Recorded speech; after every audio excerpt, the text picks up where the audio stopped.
June 12 എന്ന തീയതി ഇന്ത്യയുടെ വ്യോമയാന ചരിത്രത്തിലെ ഏറ്റവും ഇരുണ്ട ദിനങ്ങളിലൊന്നായി മാറിയത് കഴിഞ്ഞ ആഴ്ചയാണ്. അഹമ്മദാബാദിൽ നിന്നും ലണ്ടനിലേക്ക് പുറപ്പെട്ട എയർ ഇന്ത്യയുടെ AI-171 എന്ന വിമാനം ടേക്ക് ഓഫിന് നിമിഷങ്ങൾക്കപ്പുറത്തേക്ക് തകർന്നു വീണു. ഒരു മെഡിക്കൽ കോളേജ് ഹോസ്റ്റലിലേക്ക് ഇടിച്ചു കയറിയ വിമാനത്തിലുണ്ടായിരുന്നവരും ഹോസ്റ്റലിലെ വിദ്യാർത്ഥികളും അടക്കം 270 പേരാണ് കൊല്ലപ്പെട്ടത്. വളരെ അൺഫോർച്ചുനേറ്റ് ആയ ഈ ഒരു സംഭവത്തിന്റെ കാരണങ്ങളായി ആദ്യം മുതൽ തന്നെ പറയപ്പെടുന്ന പേരുകളൊന്നാണ് വിമാന നിർമ്മാതാക്കളായ ബോയിങ് എന്നത്.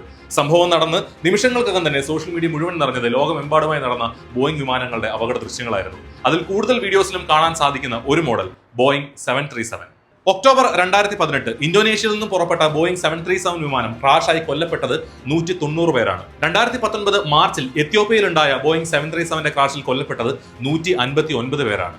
ഇതിനൊക്കെ കാരണം ബോയിങ് 737ന്റെ MCAS അഥവാ മാനുവൽ ക്യാരക്ടറിസ്റ്റിക്സ് ഓഫ് ഓട്ടോമേഷൻ സിസ്റ്റത്തിൽ സംഭവിച്ച പിഴവാണെന്ന് കണ്ടെത്തി ബോയിങ് 737ന്റെ എല്ലാ വിമാനങ്ങളും 2 വർഷത്തേക്ക് ഇന്റർനാഷണൽ എയർലൈൻസ് അസോസിയേഷൻ നിരോധിച്ചു. ഈ വിഷയത്തിൽ ബോയിങ് വിമാന കമ്പനി തങ്ങൾക്ക് ബോയിങ് 737 വിമാനങ്ങളുടെ സുരക്ഷാ മുൻകരുതലുകൾ എടുക്കുന്നതിൽ പിഴവ് പറ്റിയെന്ന് സമ്മതിച്ചുകൊണ്ട് മാപ്പ് പറയുകയും US ഡിപ്പാർട്ട്മെന്റ് ഓഫ് ജസ്റ്റിസിന് മുൻപാകെ $4 ബില്യൺ ഫൈൻ അടയ്ക്കുകയും ചെയ്തു. ഈ പ്രശ്നങ്ങളെല്ലാം പരിഹരിച്ച് ബോയിങ് 737 വിമാനങ്ങൾ വീണ്ടും പറക്കാൻ തുടങ്ങിയെങ്കിലും 2024 ഡിസംബറിൽ ജിജു എയറിന്റെ 2216 എന്ന വിമാനം ലാൻഡ് ചെയ്യുന്നതിനിടയ്ക്ക് ലാൻഡിംഗ് ഗിയർ വർക്കാകാത്തതിന്റെ പേരിൽ ഇടിച്ചിറക്കുകയും 175 പേർ കൊല്ലപ്പെടുകയും ചെയ്തു. സമാന വിമാന നിർമ്മാതാക്കളായ എയർബസുമായി താരതമ്യം ചെയ്ത് നോക്കുമ്പോൾ 2000 മുതൽ 2025 വരെയുള്ള 25 വർഷക്കാലത്തിനിടയിൽ എയർബസിന്റെ അപകടത്തിൽപ്പെട്ട ശരാശരി വിമാനങ്ങളുടെ എണ്ണം 25-നും 30-നും ഇടയിലാണെങ്കിൽ ബോയിങ്ങിന്റെ അപകടത്തിൽപ്പെട്ട വിമാനങ്ങൾ 90 മുതൽ 95 വരെയാണ്.